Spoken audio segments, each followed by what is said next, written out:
In one of my meetings in Manila, Ben asked, do I need to go to class every day? Are the classes from 8 to 5? I said, no.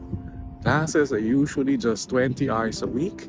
So this could be, let's say, 4 hours in the morning for 5 days, or it could be 2 days. So it will really depend on the program and on the schedule that is set by the school. And this can change every term.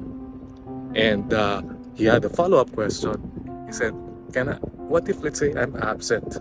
So if you're going to be absent, you have to notify the school, and they only have a certain number of absences allowed. And if you exceed that, you're automatically dropped from the program. So that's a violation of your visa. So make sure that you are able to attend almost all of your classes. And yeah, it's easy.